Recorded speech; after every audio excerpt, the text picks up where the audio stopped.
गांसे आर'नाइजों बरायनो थाखाय खावलायबाय। लोगोसे फरायसा सान फालिनाय बे हाबाफारिखौ दैदेनबाय थानाय तामुलपुर जिल्ला दुलाराय बर' फरायसा आफादनि अनजालु आफादगिरि बिथां बासिराम रामसियारि फंबाय, बे हाबाफारियावनो बाहागो लाफैनाय बिटिआरनि मावफुं सोद्रोमा बिथां रनेन्द्र नार्जारि,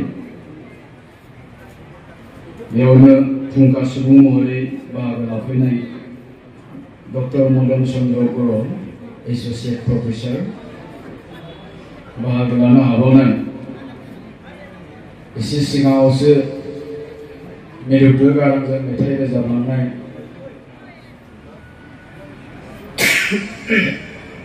जोंनि बयनिबो मानिजाथाव आब' सुलेखा बसुमतारी,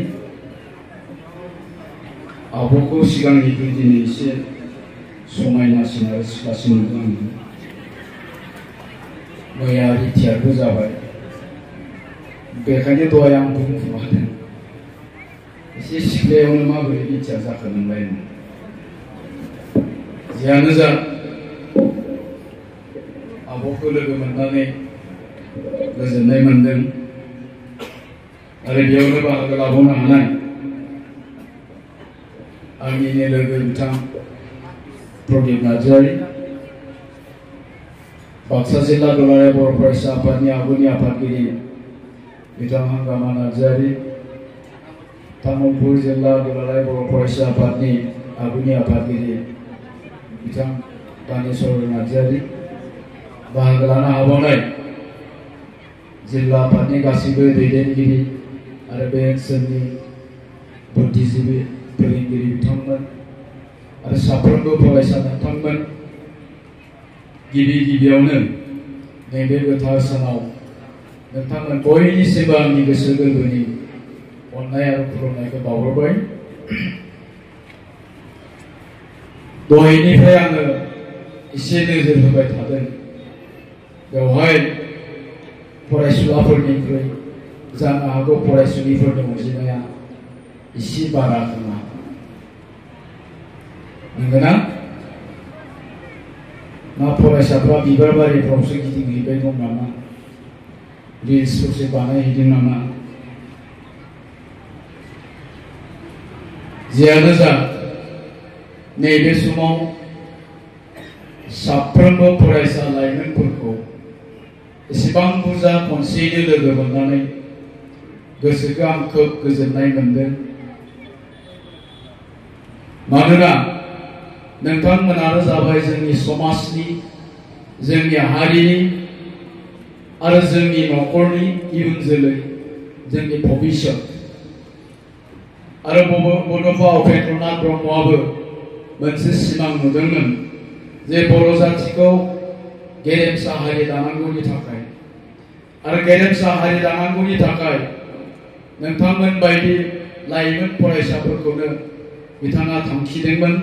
मानोना दिनैनि फरायसाया गाबोननि जोंनि हारिनि दैदेनगिरि, गाबोननि साफा साफा गेदेर थुनलाइगिरि, नोंसोरनि गेजेरनिफ्रायनो साफा साफा doctor, engineer, master, professor, ACS, IAS officer जानांगोन आरो जानो हायो। आरो नोंथांमोना जागोनब्लासो जों बर' जातिखौबो गेरेमसा जाति हिसाबै बुंनो हागोन बा गेरेमसा जाति जाबाय होननानै जोङो गनायनो हागोन। दा आं बेखौनो बुंनो नागिरदों। दा बेवहाय थानाय साफ्रोमबो फरायसाफ्रानो बेफोर गासैखौबो जानो हायो। नों मा जानो गोसो नों बेखौनो जानो हायो। आं बैयाव नुहुरबाय दङ मोनसे लिरनाय, गौतम बुद्धआ बुंदों नामा, the mind is everything, what you think you become. नोंनि गोसोआनो गासैबो, नों गोसोआव जा सानदों बेखौनो जानो हायो, नों जा सानो बेखौनो जानो हायो। जोंनि गोसोआनो गासैबो। दा आं बेखायनो बुंनो नागिरदों, बेवहाय थानाय जोंनि साफ्रोमबो लाइमोनफ्रा, बेवहाय थानाय जोंनि साफ्रोमबो फरायसाफ्रा जि जानो गोसो बेखौनो जानो हायो। नों मा जानो गोसो बेखौनो जानो हायो, नों मा मावनो गोसो बेखौनो मावनो हायो। नों डक्टर जानो, इन्जिनियार जानो, मास्टार जानो, प्रफेसर जानो, साइन्टिस्ट जानो, एडभोकेट जानो, नों जा गोसो जादों बेखौनो जानो हायो। मानोना जोंनि फरायसाफोरनियाव, जोंनि लाइमोनफोरनियाव, नोंथांमोननियाव बे पावारा, बे टेलेन्टआ दं। दाना बे पावार आरो टेलेन्टखौ नों गावनि गोरबो सिङाव हमदांनानै, सेल्फ कन्फिडेन्स लानानै, आत्मविश्वास लानानै खामानि मावनो आवगायलांनांगोन जानो हायो। आरो जानांगौनि थाखाय नोंसोर साफ्रोमबोनि गोसोआव बे सेल्फ कन्फिडेन्सआ थानांगोन, आत्मविश्वासआ थानो नांगोन। दा दिनैनि सावरायनायनि गुबै थांखियानो जाबाय बड'फानि सानथौ सानस्रि आरो माहारिबादनि गेजेरजों गेरेमसा माहारि दाफुंनायाव फरायसाफोरनि बिफाव। आं दहाय एसे सिगाङाव बुंनाय बायदि जे बर' जाथिखौ बड'फा उपेन्द्रनाथ ब्रह्मआ गेरेमसा हारि दानांगौनि थाखाय नोंसोर बायदि लाइमोनफोरखौनो थांखिदों। दा ओंखायनो नोंथांमोन साफ्रोमबो लाइमोनफ्रा साफा साफा लेखा गोरों सुबुं जानानै, साफा साफा गियानि मानसि जानानै, उननि समाव जोंनि जातिनि दैदेनगिरि, थुनलाइगिरि जानानै जोंनि समाजखौ, जोंनि हारिखौ दाफुंनायाव आरो जौगाहोनायाव नोंथांमोनानो बाहागो लानांगोन। दा जोंनि हारिनि इयुना नोंथांमोननि सायावनो सोनारनानै दङ। दा आं बेखायनो बुंदों जोंनि साफ्रोमबो फरायसाफ्रा जि जानो गोसो बेखौनो जानो हायो आरो जानांगौनि थाखाय दा नोंसोर थांखि लानांगोन, गावनि सायाव सेल्फ कन्फिडेन्सखौ लानानै, आत्मविश्वासखौ लानानै। आङो दाखालि जेब्ला दिल्लीयाव जोंनि बड'लेण्ड महोत्सव जादोंमोन, बे महोत्सवआव आंबो थांदोंमोन। जेब्ला आं बड'लेण्ड महोत्सव जानाय प्रग्राम जानाय जायगासिम सौहैदोंमोन, अब्ला नोंसोर बायदि सासे लाइमोन सेंग्राया आंखौ होसोबोदोंमोन। बेजों बिफायाबो दंफायोमोन। बिफाया गामसा गाननाय, गस्ला मोजां गाननाय, आर'नाइ फालि लानाय। आंखौ नुनानै बियो आंनि खाथियाव फैदों। गथ'आ फैनानै आंखौ खुलुमनानै बुंफैदों, खुलुमबाय सार, सारा आंखौ सिनायदों ना? आं बुंदों आंथ' सिनायनो हायाखै सोरमोन। अब्ला बे फरायसाया बुंदों, सार आङो बिजनीनि, चिरांनि। सानसेखालि नोंथाङा जोंनि स्कुलाव थांदोंमोन आरो जोंनि स्कुलाव थांनानै नोंथाङा फरायसाफोरनि थाखाय गोबां बाथ्रा बुंदोंमोन आरो नोंथां बुंनाय बाथ्राजों आं थुलुंगाखांनानै मटिभेट जानानै दिनै दिल्लीयाव इन्जिनियार फरायनो थांफैबाय होननानै बुंदों। आरो बिनि बिफायाबो बुंदों, नोंगौ सार, नोंथांनि खोथाखौ खोनानायनि उनावनो बे सानफ्रामबो जोंखौ बिमा बिफाखौ बुंबाय थायोमोन, आं इन्जिनियार जागोन, इन्जिनियार जागोन, इन्जिनियार जागोन होननानै दिनै आंनि फिसाया दिल्लीयाव इन्जिनियार फरायनो थांफैबाय। नोंगौ आंनि केपासिटिया, आंनि न'खरनि अबस्थाया आं फिसाखौ दिल्लीयाव फरायहोनो हानायनि अबस्था गैया। अब्लाबो आङो फिसानि मोजांनि थाखाय, फिसानि थांखिखौ सुफुंनांगौनि थाखाय गोबां बिथिङावनो कमप्रमाइज खालामदों। सप्तासेयाव बोथिब्रै ना बेदर जायोमोन, दानिया आङो सप्तासेयाव बोथिसेल' ना बेदर जायो। न'आव 15 बिगा हा दं, बेखौ गुबुननो आदि होयोमोन। दिनै आंनो खस्थ' खालामनानै बे 15 बिगा हायाव खेथि खालामो आरो बिमायाबो दानिया सम सम खाथिनि बाजाराव मैगं मैला फानहैयो आरो बेजोंनो आंनि फिसानि फरायनाया थैयो, फिसानि फरायनाया ओंखारो होननानै बिफायाबो बुंदों। दा आं बेखायनो बुंनो नागिरदों, दा बेवहाय थानाय साफ्रोमबो फरायसायाबो बेबायदि थांखि लायोबा जानो हायो। बिनि थाखाय सेल्फ कन्फिडेन्सआ थानांगोन, आत्मविश्वासआ थानांगोन। खिन्थु जोङो गोबां समावनो नुदों जोंनि फरायसाफोरनियाव आथिखालाव बे सेल्फ कन्फिडेन्सआ, बे आत्मविश्वासआ गैलिया। आरो बिनि जाहोनखौबो जों बिजिरोब्ला नुबाय।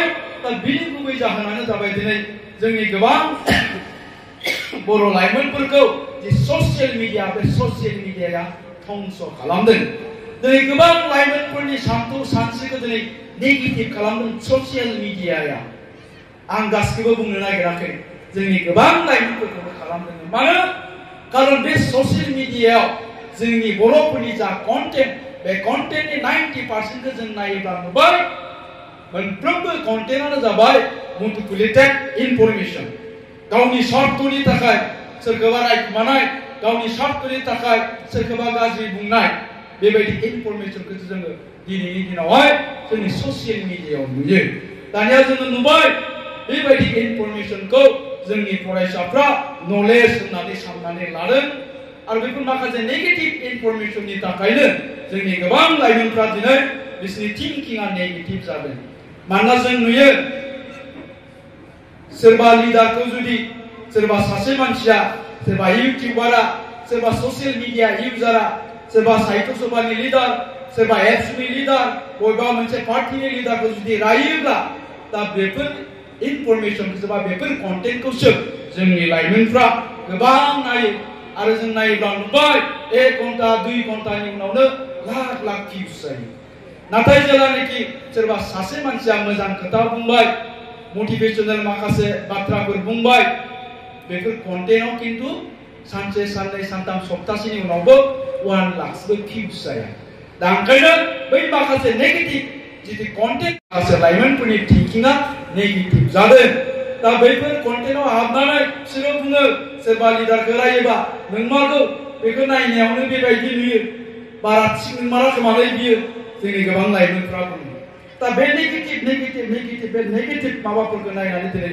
जोंनि लाइमोनफोरनि सानथौ सानस्रिफ्रा नेगेटिभ जालांदों आरो गोबां लाइमोनफ्रा दिनै बरबाद जानो गोनां जादों आरो बे सानस्रिजोंनो दिनै मा जाबाय जोंनि लाइमोनफोरनाव जे सेल्फ कन्फिडेन्स बे आत्मबिश्वासाबो गैया जालांदों जों नुयो जेनेबा हमनानै ला मोनसे साख्रि ओंखारदों बिटिआर साख्रिनि पस्टआ जाबाय 500 एप्लिकेन्टआ जाहैबाय 50,000 50,000 दा जोंनि लाइमोनफ्रा थोंजोङै मा सानो साख्रियानो 500टाल' एप्लिकेन्टआ जाहैबाय 50,000 दा गतिके आं माबोरै जायोमोन आं इन्टारभिउखौनो लिरला दे नङाब्ला आं मोनखानाय नंला दे जायखिजाया एटेम्पल' जानोसै दा जोंनि गोबां लाइमोनफोरनि सानस्रिफ्रा बेबायदि नाथाय जोङो साननो हायोमोन बे 500 जननि गेजेराव आंबो जागोन सासे बे 500 जननि गेजेराव आंबो पास खालामनानै दिन्थिगोन बेखायनो आं मोजाङै फरायनि जों बे सानस्रिखौसो लानांगौमोन नाथाय थोंजोङै जोंनि सानस्रिया नेगेटिभ आं मोननाय नङा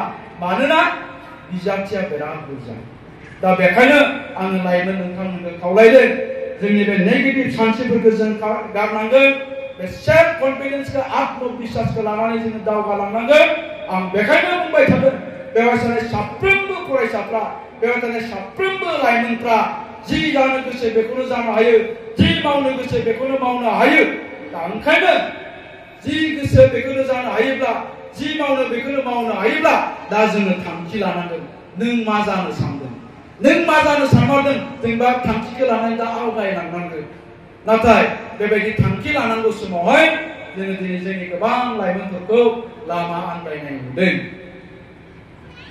जोङो लामा आन्दायनाय नुदों उन्दै बैसोआवनो जोंनि गोबां लाइमोनफ्रा ड्राग्स एडिक्टेड जादों जौ फाग्ला जादों बाइकनि फाग्ला जादों मबाइलनि फाग्ला जादों मानो खारन नोंसोरनियाव थांखि गैया नोंसोरनिया थांखिया बेनोल' जे आङो मेट्रिक पास जानायनि उनावहाय बाइक गंसे लागोन मेट्रिक पास जानायनि उनावहाय आइफोन गंसे लागोन स' बेखौ मोनखांनायनि उनावहाय नोंहालाय माथो थांखि थाबावनो दा बेखायनो आङो साफ्रोमबो लाइमोन नोंथांमोनखौ बुंदों फरायसा नोंथांमोनखौ बुंदों मैया नों मा सानदोंमोन जों दा बेफोर गासिखौबो बावगारजोब नोंहा मा नेगेटिभ थिंकिं दङमोन जों बेफोर गासिखौबो बावगारजोबनानै दिनैनिफ्राय गोदान सिन्था खालामनो हायो दिनैनिफ्राय जों गोदान थांखि लानो हायो मानोना मानसिया सोलायनो थाखाय 1 मिनिटल' टाइम नांगौ मानसिनो सोलायनो 1 मिनिटल' टाइम नांगौ आंहा बेबायदिनो सासे लोगो दङमोन गुदि फरायसालियाव एलपि स्कुलाव फरायथाबनाय लोगो मुङा बिरफुं मोसाहारि बे क्लास 4आव लेखा बायनो हायैनि लावखार थाहैदोंमोन खाथिनि गामियावहाय लावखार थानानै आरो क्लास 5आव फैफिननानै जोंजों एमइ स्कुलाव क्लास 5आव एखे लोगो एडमिसन लाफैफिनदोंमोन बे फरायसाया गावनि नामखौनो क्लास 5 टाइमावबो मोजाङै लिरनो रोङामोन मोजाङै फरायनो रोङामोन बिदिनो 5, 6, 7 जेला क्लास 7 मोनबाय 7नि एनुवेल एग्जाम जाबाय 7नि रिजाल्ट होबाय अब्ला मोनबाय बियो 75% आंनिया 72% बे रल नाम्बार 1 आं रल नाम्बार 1 जाबाय थायोमोन बे बोसोराव बे 75% मोननानै रल नाम्बार 1 जादों अब्ला आं बेखौ बुंदोंमोन नोङो माबोरै 75% मोनखो नखल लादों नामा नोंलाय अब्ला बुंदों मा नखल लालाबायदों नखल लायाखैबा बोरै 75% मोनगोन नोंलाय होमबा बे गथ'आ बुंदों आङो थांखि लाबाय मा थांखि आङो पुलिस अफिसार जानो नागिरदों आरो पुलिस अफिसार जानांगौनि थांखि लानानै थांनाय 6 मासआ आङो 18 घन्टायै फरायदोंमोन दिनै बेनो बिनि रिजाल्ट बिनि फिथाइया बेनो आरो दिनै बे गथ'आ मा जाबाय पुलिस अफिसार जाबाय क'क्राझाराव थायो बे गथ'आ हरसेनि गेजेरावनो चेन्ज जादोंमोन सोलायदोंमोन दा आं बेखायनो बुंनाया बेयाव थानाय साफ्रोमबो लाइमोनफ्राबो सोरबा नेगेटिभ थिंकिं दङमोनब्ला मैयानि दिनाव दिनैनिफ्राय सोलायनो हायो दिनैनिफ्रायनो सोलायनानै दिनैनिफ्रायनो थांखि लानानै नोंथांमोना गोसो होनानैल' लेखा फराय गोसो होनानैल' दावगालां खामानि मावबाय था नोंसोर रावबो होबथानो हाया दा आं गोलाव खोथा बुंलिया आंनिया बेखेवनायबो नङामोन